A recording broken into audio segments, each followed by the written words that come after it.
से एनीमे की शुरुआत होती है। हम देखते हैं एक लड़के को जिसका ब्रेकअप हुआ था और वो काफी ज्यादा दुखी हो चुका था। अब वो अपने लिए एक ऑलराउंड गर्लफ्रेंड को बुक करता है, लेकिन जैसा उसने सोचा था होता उसका उल्टा ही है। ये लड़का जिसकी उम्र 20 साल की है, इसका नाम काजुया किनिशिकु है और ये टोक्यो का रहने वाला है। एक दिन अचानक से उसकी गर्लफ्रेंड जो उसे ब्रेकअप कर लेती है, वो उसे बताती कि कैसे अब वो किसी और से प्यार करती है, इसलिए वो उसके साथ नहीं रह सकती। ये बात सुनकर उसे काफी ज्यादा झटका लगता है और इस तरीके से बीच में छोड़े जाने के कारण वो काफी ज्यादा दुखी था। वो अपने रूम में बैठकर रोया करता था, बस रोया करता था। उसकी जो पहली गर्लफ्रेंड थी उसने उसे केवल 1 महीने में ही उसे छोड़ दिया था। उसने उसके साथ अपनी नजदीकियां इतनी ज्यादा बढ़ाने की कोशिश करी, एफर्ट डाला, उसका हाथ पकड़ने की कोशिश करी, पर उसकी हर कोशिश नाकामयाब रही और उसकी गर्लफ्रेंड ने उसे छोड़ दिया। यहाँ तक कि वो सोशल मीडिया में अपनी गर्लफ्रेंड को भी सर्च करता है, लेकिन उसकी गर्लफ्रेंड ने उसे हर जगह से ब्लॉक कर दिया था। फोन स्क्रॉल करते समय उसे एक ऐप मिलता है, ऐप जिसका कहना था कि इस दुनिया की वह जापान की सबसे पॉपुलर गर्लफ्रेंड डेटिंग साइट है, यानी कि जिसके जरिए वह गर्लफ्रेंड को रेंट कर सकता है। उसे इस पर इंटरेस्ट आता है और वो साइट को आगे एक्सप्लोर करता है। तभी उसके सामने मिजुहारा शिजु नाम का एक नाम आता है,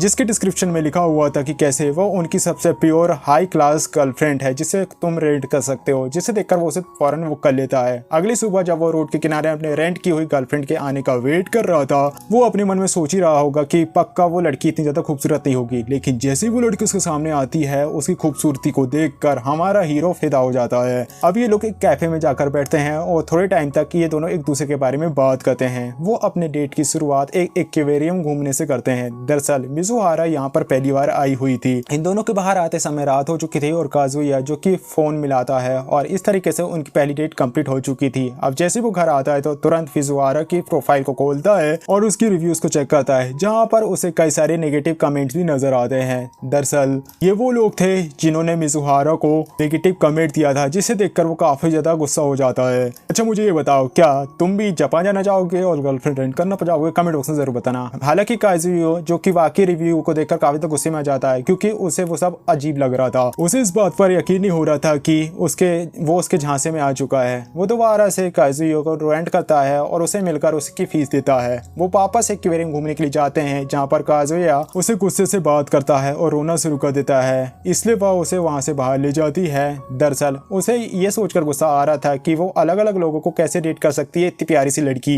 यहाँ तक कि लड़की उनसे प्यार भी नहीं करती। वो उस पर इतने इस तरीके से बिहेव करने पर वो लड़की उस पर गुस्सा करती है और उससे कहती कि उसने तो उससे रेंट किया था ना, वो अपनी मर्जी से यहाँ पर आई नहीं थी उससे डेट करने के लिए। तभी काजुया का एक कॉल आती कि कैसे उसकी दादी अचानक से बेहोश हो चुकी है। वो तुरंत ही हॉस्पिटल के लिए निकल जाता है और हालांकि जो उनकी डेट का समय था वो अभी खत्म नहीं हुआ था, इसलिए चिजुरो भी उसके साथ पीछे पीछे हॉस्पिटल चली जाती है। हॉस्पिटल में पहुंचे में वो देखता है कि उसकी दादी अभी पूरी तरीके से ठीक है। तभी उसकी दादी उसके बगल में एक लड़की को देखती है। वो उसे पूछती कि वो लड़की कौन है और उसके पास अभी कुछ कहने के लिए कोई और चारा नहीं था, इसलिए वो उन्हें बता देता है कि कैसे वो इसकी गर्लफ्रेंड है। और इसे सुनकर उन सब का मुंह जो खुला का खुला रह चुका था, उन्हें यकीन नहीं था कि उनके लड़के ने इतनी क्यूट लड़की को गर्लफ्रेंड बनाया। अब मिजुहारा खुद को भी इंट्रोड्यूस करके ये कंफर्म कर देती कि ये उसकी गर्लफ्रेंड है। और ये बात सुनकर उसकी दादी बहुत ज्यादा खुश हो जाती है कि वो हॉस्पिटल से तुरंत डिस्चार्ज होकर उनके लिए पार्टी को ऑर्गेनाइज करती है। उनकी ये जानकर बहुत ज्यादा खुशी हो रही थी कैसे काजुया की एक गर्लफ्रेंड भी है, और उसकी दादी जो कि खुशी के मारे रोना भी शुरू कर देती है। दरअसल ये फर्स्ट टाइम था कि उसने अपनी गर्लफ्रेंड को उनसे मिलवाया था। अब मिजुहारा जो कि उसकी गर्लफ्रेंड बनने का रोल काफी अच्छे से प्ले कर रही थी और उसकी दादी जो कि अपने दोस्तों को भी ये बात बताने के लिए चली जाती कि कैसे उसके पोते की एक गर्लफ्रेंड बन चुकी है, लेकिन शायद फ्यूचर में इसे मिजुहारा के लिए दिक्कत हो सकती थी। वो दोनों उनसे बचने के लिए एक अजीब सा तरीका अपनाते हैं, पर आखिरकार वे एक अजीब सी सिचुएशन में फंस जाते हैं जहाँ पर तुम भी फंसना चाहोगे।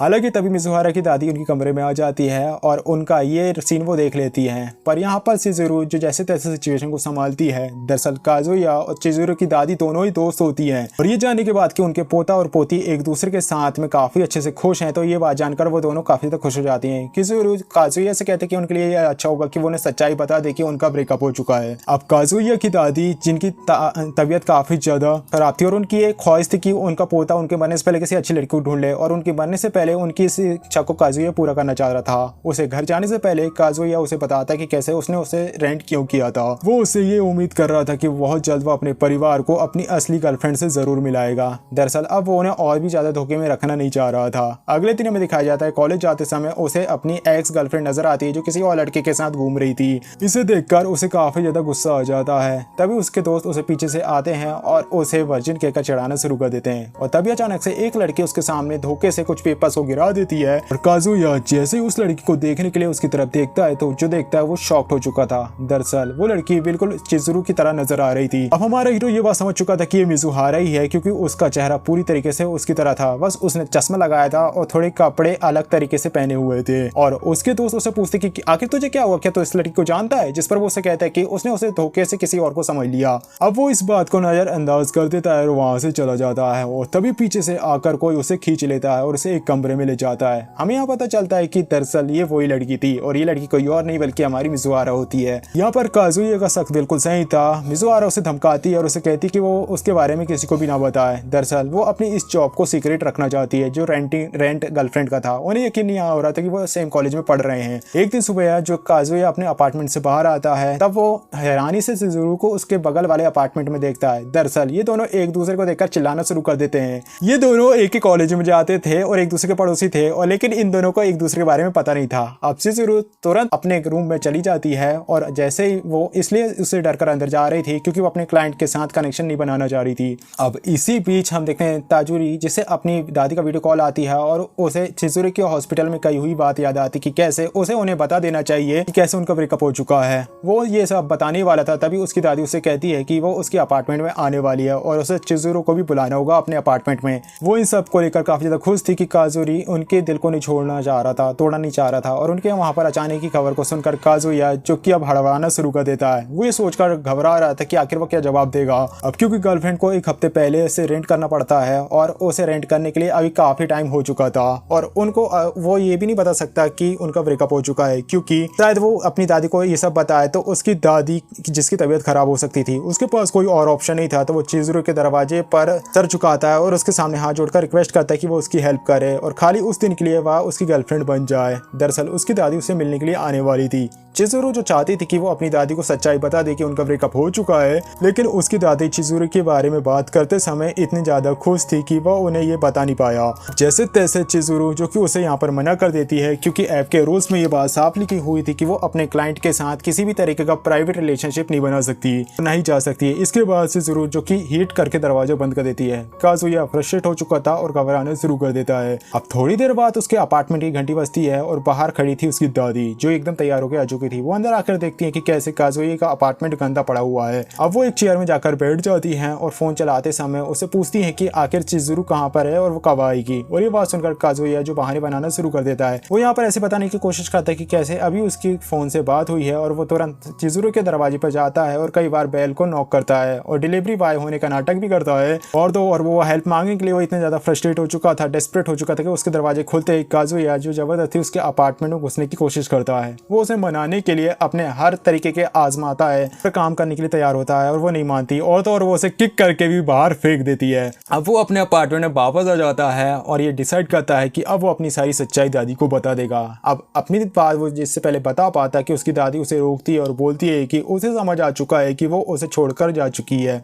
और वो ये भी बताती कि कैसे उसे उसके बारे में काफी समय पहले ही पता चल चुका था कि कैसे वो उसे बात बताने से टाल रहा है। वो समझ चुकी थी, ये बात साफ आ चुकी थी कि उसकी दादी यहाँ पर उसे नाराज हो चुकी थी क्योंकि काजुया काफी टाइम तक किसी लड़की के साथ नहीं रह पाया था। और ये बात सुनकर उसे काफी ज्यादा हर्ट होता है। उसे एहसास होता है कि कैसे मिजुहारा जैसी लड़कियां उसे असल जिंदगी में कभी भी नहीं मिलेगी, वो ना ही उसे डेट करके, और उसे उसका डेट करना केवल उसका एक भ्रम है क्योंकि वो केवल एक रेंटल गर्लफ्रेंड है। वो काफी ज्यादा सुंदर है और वो काफी ज्यादा बदसूरत। और तभी वहाँ पर चिजुरू जो गर्म सूप लेकर आ जाती है और उसे देखकर वो पूरी तरीके से शॉक्ड हो चुका था। दरअसल उसने तो उसे रेंट नहीं किया था। और दादी दौड़कर चिजुहारा के पास आती है और उसे गले लगाती है और खुशी के आंसू रोना शुरू कर देती है। अब हॉस्पिटल वापस लौटते समय काजुया की दादी उससे कहती है कि कैसे उसे चिजुरू को लेकर उसे मिलने आना ही होगा। और जैसे ही वो वहाँ से चली जाती है काजुया चिजुरू को उसकी गर्लफ्रेंड बनने की फीस देता है, पर वो उसे फीस लेने से मना कर देती है। हालांकि वो उसे ये भी बताता है कि कैसे वो उसे उसकी फीस जो थी वो इसलिए उसे फीस नहीं दे रहा, बल्कि वो उसे अगले हफ्ते दादी से मिलने के लिए दोबारा से रेंट करने की फीस दे रहा है। और वो यहाँ पर इसके लिए तैयार तो हो जाती है, लेकिन वो उससे शर्त रखती है कि वो हाफ वेडनेसडे केवल 1 घंटे के लिए वो उसे बुक कर सकता है हर वेडनेसडे।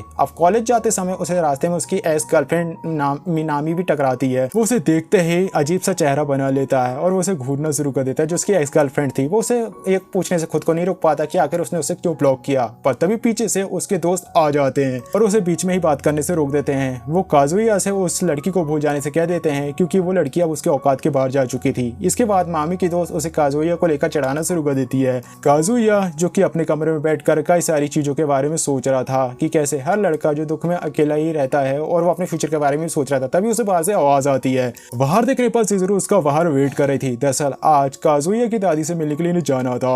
अब रास्ते में जाते समय वो उसे उन चीजों के बारे में बताती है जो कि उस जॉब में रहकर वो नहीं कर सकती, और अगर जॉब में रहकर वो करती है तो उसे उसकी एजेंसी उसके जॉब से निकाल देगी। उन्हें आते हुए देखकर उनकी दादी इतनी ज्यादा एक्साइटेड हो जाती है कि उनके आने की खबर वो पूरे हॉस्पिटल को बता देती है। और वहां से वापस लौटते समय रास्ते पे काजुया के दोस्त उसे मिल जाते हैं। और पहले तो उन्हें ये लग रहा था कि काजुया जो कि उस लड़की को शायद छेड़ रहा होगा, पर जब उन्हें बताते कि कैसे वो उनकी गर्लफ्रेंड है तो वो बेचारों के आत्मा शरीर से बाहर आ जाती है। उन्हें यकीन नहीं आ रहा था कि काजुया इतनी खूबसूरत लड़की को डेट कर रहा है। वो उसे किनारे पर ले जाते और कई सारे सवाल पूछते कि भाई तूने जादू टोना तो नहीं किया। वो उन्हें बताता कि कैसे उन्हें एक पार्टी में इनवाइट किया गया है। चिज़ुरू वहां से मना कर देती है, पर काजुया जाने से हाँ बोल देती है। और जैसे वो वहां पर पहुंचते हैं तो जो नामी थी, जो उसकी एक्स गर्लफ्रेंड थी, जब वो उन्हें वहां पर देखकर एकदम हैरान हो जाता है। अपनी एक्स को एक ही टेबल में बैठा हुआ होने के कारण वो काफी ज्यादा ऑकवर्ड फील कर रहा था। हालांकि थोड़ी देर बाद वो सब कुछ संभाल लेते हैं और मामी वहाँ के माहौल को भी ठीक कर देती है। काजुया जिसे ये जानकर दुख हो रहा था कि मामी जो कि इतनी जल्दी उसे भूल चुकी है, वहीं वो अभी भी मामी की याद में ही बैठा हुआ है, अपने आंसू को बहा रहा था। वहीं काजुया जब वॉशरूम से वापस आता है तो वो देखता है मामी और चिज़ुरू जिसके बीच बहस शुरू हो चुकी थी। मामू काजुया के बारे में काफी कुछ एम्बैरेसिंग चीजें चिज़ुरू को बताती है, जिसे सुनकर चिज़ुरू को गुस्सा आ जाता है। अब यहाँ का माहौल बिगड़ना शुरू हो चुका था और चिज़ुरू उठकर वहां से चली जाती है। काजुया जिसे काफी बुरा लग रहा था क्योंकि चिज़ुरू जो कि उसके कारण ही यहाँ पर आई थी, उसके साथ ही बोले थी, लेकिन यहाँ पर वो चिज़ुरू का साथ नहीं दे रहा था बल्कि मामी की बातों को सही बता रहा था। वो इतना ज्यादा दुखी हो चुका था कि वो पीछे रास्ते में ही रुक चुका था। तभी अचानक से मामी वहां पर आती है और उसे घर जाने के लिए हेल्प करती है, और तो और वह उसे अपने घर में भी इनवाइट करती है, जिसे सुनकर काजुया को यकीन नहीं हो रहा था कि ये सब क्या चल रहा है। हालांकि उनकी किस्मत खराब थी और तभी मामी को उसके भाई का मैसेज आ जाता है कि कैसे उसके दोस्त आज उसके घर पर आ रहा है, जिसके कारण वो वहां पे नहीं जा सकते थे। यानी कि बेचारे की किस्मत खराब थी आज। ये उसके लिए काफी बुरी खबर थी क्योंकि आज उसके पास एक अच्छी अपॉर्चुनिटी थी।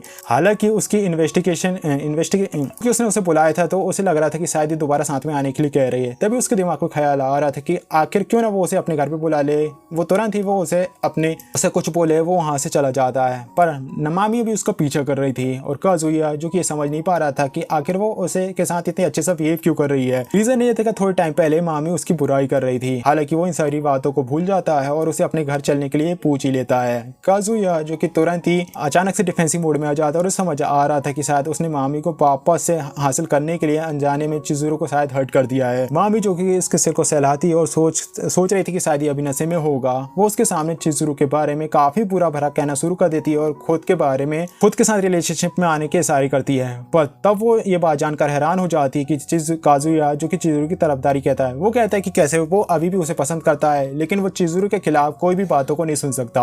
अब जैसे ही काजुया जो कि चिज़ुरू का स्टैंड लेता है, उसे समझ आता है कि उसने कुछ गलत किया। वो तुरंत खड़ा होता है और वहां से चला जाता है। वो सोचता है कि जो उसने बोला है उसका उसे पछतावा हो रहा था। उसे यहाँ पर लग रहा था कि शायद अब मामी जो कि अब उसे नफरत करने लगी कि उसने काजुया का सपोर्ट किया। अब वो चिज़ुरू के पास जाने के लिए तैयार हो रहा था क्योंकि वो उससे माफी मांगना चाह रहा था। उसे यहाँ पर बुरा लग रहा था कि क्योंकि पार्टी में उसके साथ में गई थी और उसने उसके साथ उसका सपोर्ट नहीं किया था। अब उसे ये बात पता चलती है कि काजुया यहाँ पर उसकी शक्ल नहीं देखनी चाह रही होगी, पर तभी उसे किसी के पैर की आवाज सुनाई देती है और उसके बगल में आकर वही खड़ी हो चुकी थी। वो चिज़ुरू से माफी मांगता है, पर वो उससे कहती है कि वो अभी नाराज नहीं है, वो तो केवल एक रेंटल गर्लफ्रेंड है और उससे कोई भी दुख नहीं हुआ। वो उसे पूछती कि क्या उसकी और उसकी एक्स के बीच बात बनी, जिस पर वो उसे कहता है कि नहीं, हमारी कोई बात नहीं बनी। और उसे हर चीज के लिए वो उससे माफी मांगता है और रोते हुए वो पूरे दिल से उसे सॉरी कहता है। और अच्छी किस्मत के साथ काजुया उसकी बात मानती है और सलाह देती है। उसके हिसाब से वो उसे बताती कि कैसे कुछ रातें ऐसी होती हैं जिसमें अगर तुम्हारे साथ कोई ना हो तो तुम्हारी सुसाइड करने का मन करेगा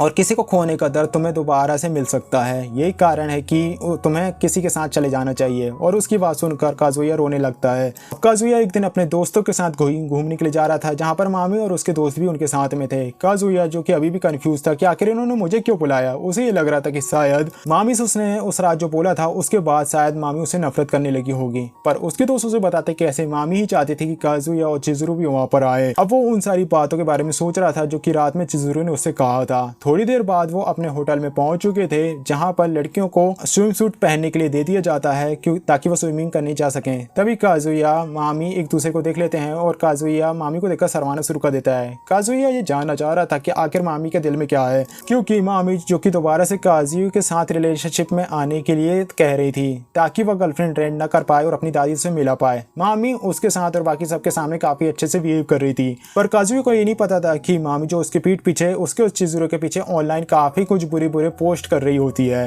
फिर हमें ये भी बताया जाता है कि कैसे चिजुरो जो कि अपने दोस्तों के साथ उसी जगह पर वेकेशन मनाने के लिए आई हुई थी और काजुया के दोस्त जो कि बीच में घूम रहे थे, पर काजुया जो कि बेड पर अपने बैठकर ये पढ़ रहा था अपने फोन में कि अपने वो एक्स को कैसे वापस ला सकता है अपने लाइफ में। तभी मामी स्विम सूट पहनकर वहां पर आ जाती है, जिसे देखकर काजुया अचानक से शर्मा जाता है। फिर दोनों ही वहां पर बैठकर बातें करना शुरू कर देते हैं। मामी बार बार उनकी पुरानी बातों के बारे में याद कर रही थी, उन यादों को जो कि उन्होंने साथ में स्पेंड किया था। वो उसे ऐसा बताती है जैसे उसने उससे ब्रेकअप करके पछता रही है। उसे ये नहीं पता था कि कैसे चिजुरो केवल एक ऐसी गर्लफ्रेंड है, इसकी रेंटल गर्लफ्रेंड है। काजुया यहाँ पर उसे सच बताने वाला था, तभी उसे उसके पीछे किसी लड़की की आवाज आती है। वो देखता है कि दरअसल वो लड़की कोई और नहीं बल्कि हमारी चिजुरो होती है। चिजुरो जो कि अपने रोज के कपड़ों से अलग कपड़े पहनकर आई हुई थी। वे तीनों एक दूसरे को देखकर वहां पर काफी ज्यादा नर्वस हो जाते हैं। इसी बीच मामी काजुया से पूछती है उसकी गर्लफ्रेंड के बारे में, पर यहाँ पर किस्मत अच्छी होती कि उसी वहां पर काजुया को उसके दोस्त वहां पर बुला देते थे और उससे कुछ भी जवाब नहीं देने पाता और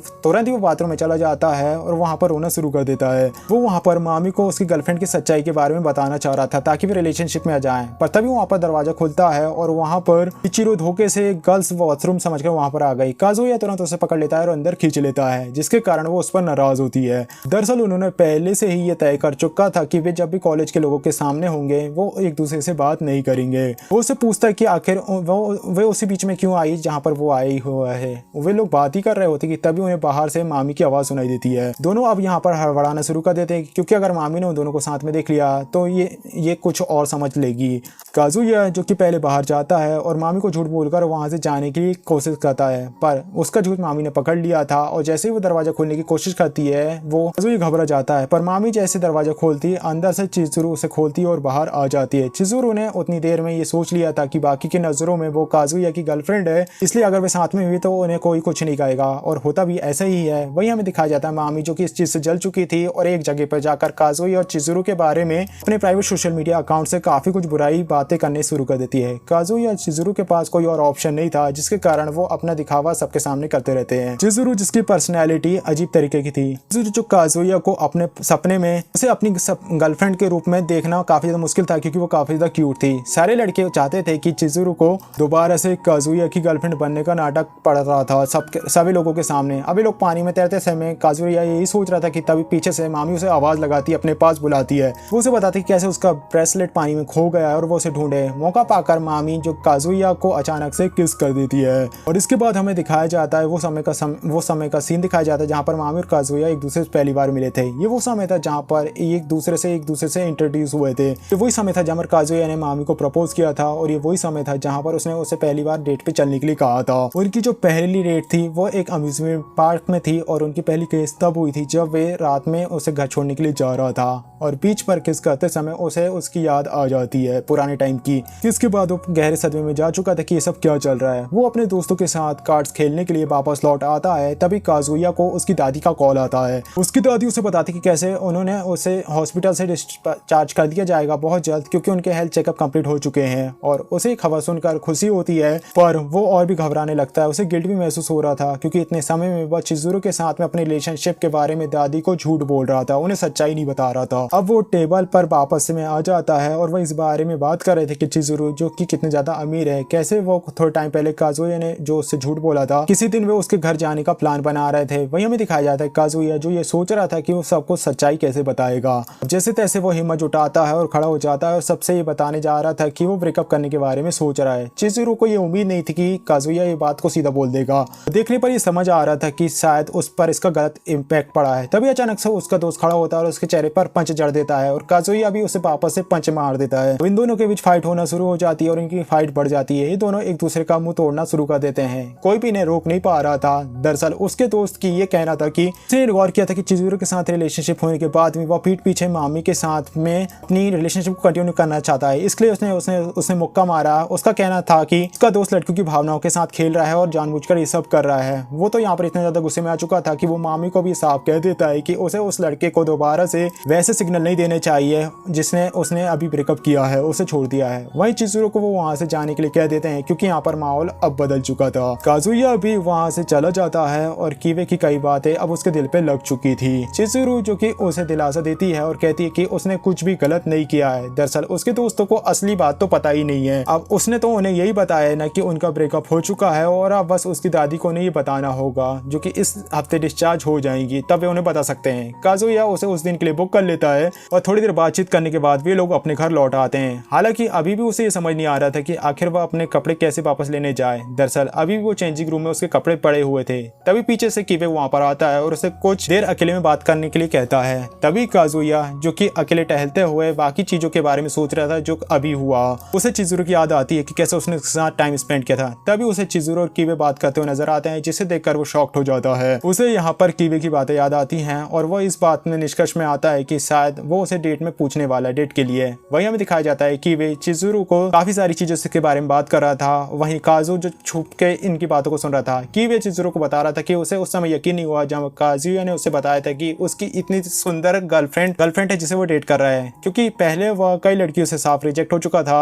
दरअसल कीवे यहाँ पर उसके सामने काजुया के बारे में काफी कुछ बुरा बोल रहा था और काजुया पीछे से सुन रहा था। कीवे यहाँ पर उसके बारे में बात किए जा रहा था और वो सारी बातों को याद कर रहा था जब ये लोग ग्रेडिंग स्कूल में थे। वो समय से जानता था कि काजुया जो कि काफी ऑप्टिमिस्टिक टाइप का लड़का है, कीवे उसे काफी समय तक एडवाइस के साथ काफी कुछ बातें बताता था। उसका कहना था कि जब वे असलियत को हम अपना लेते हैं तब हम सपने देखना छोड़ देते हैं और अंदर से खत्म हो जाते हैं। वो बताता कि कैसे जब चिजुरो ने पब में काजुया की साइड ली थी तब उसे ये लग रहा था कि शायद उसके दोस्त को आखिरकार एक ऐसी लड़की मिल चुकी है जो उसकी पॉजिटिव साइड को देखती होगी। अब जैसे कि काजुया सोच रहा था कि वे यहाँ पर उसकी भलाई चाह रहा था, यही कारण था कि वह चिजुरो से काजुया को एक और मौका देने के लिए कहता है। दरअसल काजुया बुरा लड़का नहीं है और पीठ पीछे वो अपने दोस्त की तरफदारी कर रहा था। ये होता है असली दोस्त। वो उसे 1-2 टिकट देता है जो कि मूवी की थी, ताकि वे दोनों टाइम साथ में बिताए और अपने बीच की गलतफहमी को दूर कर पाए। वहीं काजुया जो कि झाड़ियों के पीछे बैठे रो रहा था, तभी अचानक से एक कुत्ता उसे देखकर भौंकना शुरू कर देता है, जिसके कारण वो दोनों उसे देख लेते हैं।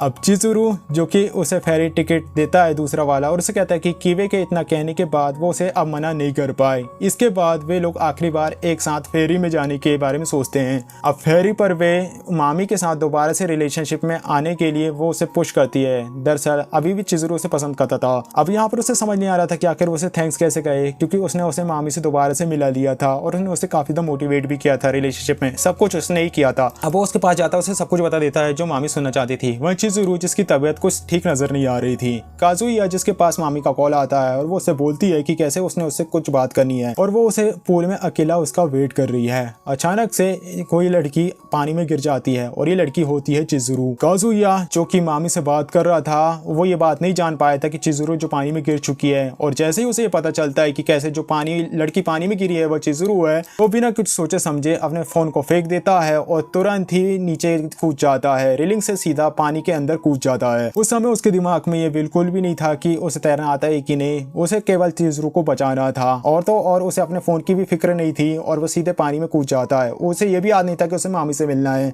चिजुरो को बचाने के लिए वो पानी की गहराई में भी चला जाता है और उसे होश खोता हुआ देखकर वो और भी ज्यादा तेजी से तैरता हुआ नीचे जा रहा था। उसके लिए वो केवल एक रेंडर गर्लफ्रेंड थी और जिसे चाहकर भी वो प्यार नहीं कर सकता था, पर वो इस तरीके से उसे समुद्र में डूबते हुए मरते हुए देखते नहीं सकता था। इनकी किस्मत अच्छी थी कि वो उसका हाथ पकड़ लेता है और उसे पानी से बाहर ला लेता है। अब जैसे उसकी आंख खुलती है वो खुद को बीच पे पाती है मामी, और उसे बगल पे काजुया नजर आता है जो कि बेहोश पड़ा हुआ था। तब उसे पुरानी बातें याद आती कि कैसे उसे बचाने के लिए काजुया पानी में कूद गया था। उसे यहाँ पर काफी बुरा लग रहा था क्योंकि उसने अपनी क्लाइंट की जान को खतरे में डाल दिया था। उसे जगाने की कोशिश करती है, पर यहाँ पर काजुया उठ नहीं पा रहा था। अब यहाँ पर हमारी लड़की घबराने लगती है। उससे पहले लग रहा था कि शायद ये नाटक कर रहा है, पर सच में काजुया जो कि मूव नहीं कर रहा था। दूर दूर तक वो हेल्प बुलाती है पर वहाँ पर कोई भी नहीं आता। अब उसे यहाँ पर लग रहा था कि शायद मतलब चिल्लाने के लिए वो चिल्लाए भी तो कोई नहीं आएगा। अब वो उसे जगाने के लिए CPR भी देती है, पर अभी भी काजुया जो कि जग नहीं रहा था। वो अपने आप को कोसती है, कस देती है, गुस्सा हो रही है। हालांकि उसकी असली गर्लफ्रेंड भी नहीं थी, पर काजुया ने उसे बचाने के लिए अपनी जान को खतरे में डाल दिया। पर तभी अचानक से थोड़ी देर बाद काजुया थोड़ा सा मूव करता है, जिसे देखकर हमारी क्यूटी की जान में जान आती है और उसे वो सारी चीजें याद आती है जो कि बाकी लोगों ने काजुया के बारे में करी थी। और इसी बीच हम देखते हैं उस एक्सीडेंट के कारण हर तरफ अफरा तफरी मच चुकी थी कि वे लोगों को उस एक्सीडेंट के बारे में बात करते हुए सुन लेता है। और जब उसे पता चलता है कि कैसे वो लड़का जिसने ऑरेंज टी शर्ट पहना था, जिसे सुनकर वो घबरा चुका था। दूसरी तरफ मामी जिसे भी उसकी फिक्र होना शुरू हो चुकी थी। काजुया जिसे थोड़ा सा होश आता है और वो सोचता है कि मरने के बाद शायद अब वो जन्नत में आ चुका है। तब चिजुरो उसे माउथ टू माउथ CPR देती है और इससे काजुया जाग जाता है और उसे यहाँ पर समझ आता है कि चिजुरो ने यहाँ पर अपने होठों से उसे ऑक्सीजन दी है, यूं कहे पावर बूस्टर। तभी पीछे से गार्ड्स वहाँ पर आ जाते हैं और दोनों को बचा लेते हैं। अब पहले तो वो उन दोनों को काफी ज्यादा डांटते कि उन्होंने यहाँ पर इतना बड़ा रिस्क लिया और उनके दोस्त भी उन्हें काफी बुरा सुनाते हैं। उसे मामी से बात भी नहीं कर पाता क्योंकि उस रात उसे हॉस्पिटल में रुकना पड़ता है और मामी से वो मिल नहीं पाता। काजुया सुनकर दंग रह जाता है, जो चिजुरो सबको बताती है कि कैसे वो उसकी गर्लफ्रेंड है। यही कारण है कि उसने पानी में कूदकर कोई गलत नहीं किया है। अब किबे ये बात जानकर खुश हो जाता है कि कैसे फाइनली उन्होंने ब्रेकअप वाली बात को खत्म कर दिया है। हॉस्पिटल में चिजुरो को वो पानी दिया जाता है जहाँ पर काजुया उसे बचाने के लिए पानी में कूदा था और उसे ये बात जान चुकी थी। काजुया उसकी फिक्र करता है। अगली सुबह काजुया जिसे हॉस्पिटल से डिस्चार्ज कर दिया जाता है और उसके दोस्त बाहर उसका वेट कर रहे थे। वो फौरन मामी के पास उसे बात करने के लिए जाता है पर वो उसकी बात सुनने से मना कर देती है और विंडो बंद कर देती है। फिर उसे घर छोड़ने के बाद कीवे उसे चिजुरो के साथ हमेशा रहने की सलाह देता है और चाहे जो भी हो जाए वो उसका साथ कभी ना छोड़े। पर अभी भी उसे ब्रेकअप ही करना था और ये बात सुनकर कीवे उसे दोबारा से पंच जड़ देता है। पर उसे ये बात पता चलता है कि जिसके लिए इसने अपनी जान को खतरे में डाला था वो इतनी आसानी से इसे कभी भी नहीं छोड़ेगा। दरअसल ये एक सच्चा प्यार था। वही काजुया जिसे पता चल चुका था कि चिजुरो उसके लिए कोई फीलिंग नहीं रखती है, जिस कारण यही सही होगा कि वो उसे बातचीत करना ही बंद कर दे।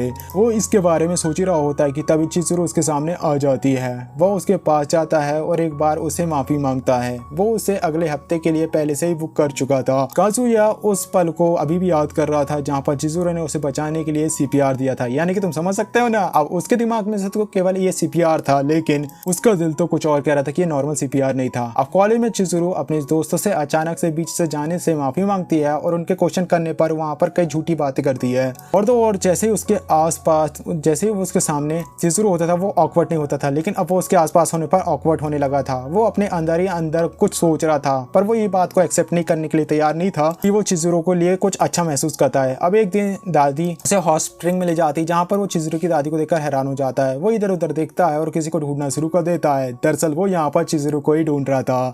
दरअसल यहाँ पर उनकी डिस्चार्ज ट्रिप केवल उनकी पोता पोती को लाने के लिए इन्होंने ये सब किया था। अब वो उन दोनों के पूछे बिना एक रूम में भेज देते हैं। यानी कि इन दोनों दादियों का ये प्लान था कि ये दोनों साथ में रहें और शादी कर लें।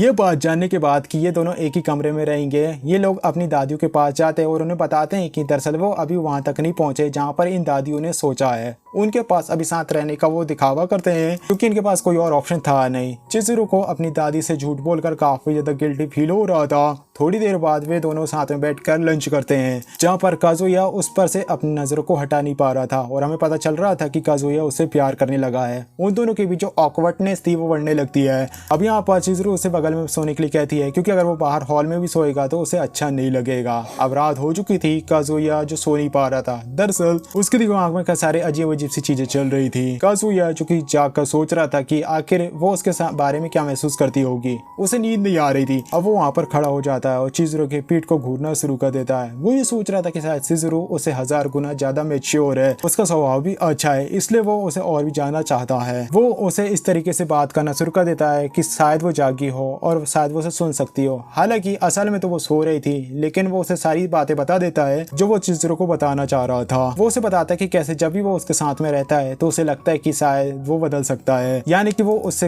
एक तरीके से कॉन्फ्रेंस कर रहा था कि उसके मन में उसके लिए फीलिंग है। उसे लग रहा था कि शायद वो सो रही है, लेकिन वो उसकी बातों से जाग रही थी। थोड़े दिनों बाद वो सबके सामने कपल बन के आते हैं और ऐसा दिखा रहे थे कि शायद अब वे दोबारा से साथ में आ चुके हैं और फिर से डेट कर रहे हैं। अब वे लोग उस कैफे में भी जाते हैं जहाँ पर तब वे लोग जाते थे जहाँ पर काजुया उसको फीस दिया करता था। अब वो एक बार फिर से उन्हीं टर्म्स और कंडीशन को मानते हैं कि जब भी वो उसकी गर्लफ्रेंड बनेगी वो घंटे के हिसाब से वो उसे पैसे देगा और तो वो उसे ऑनलाइन साइट में रिव्यू भी देगा। और रास्ते में जाते समय काजुया का एक दोस्त उससे मिलता है जो कि डेट में आया हुआ था। ये लोग कुछ देर बातचीत करते हैं और काजुया को अगले शनिवार को डबल डेट में चलने के लिए कहता है, जिसे सुनकर काजुया जिसके पसीने निकलने लगते हैं। दरअसल इससे ये बात पता थी कि इसके लिए उसे चिजुरो को बुक करना पड़ेगा और पैसे देने होंगे। घर जाते समय रास्ते में वो अपने इसी बातों में डूबा हुआ था और उसे इस बात पर यकीन नहीं हो रहा था कि उसके दोस्त जिसे एक गर्लफ्रेंड मिल चुकी है और जिसके साथ वो डबल डेट में जाना चाहता है, वो लड़का एक सिंपल लड़का था पर फिर भी उसकी एक गर्लफ्रेंड बन गई। काजुया को इस बात पर यकीन नहीं था। काजुया सोच रहा था आखिर उसकी गर्लफ्रेंड कौन हो सकती है, पर तभी एक छोटे वाली लड़की आकर काजुया से टकरा जाती है, जिससे ये दोनों ही जमीन पर गिर चुके थे।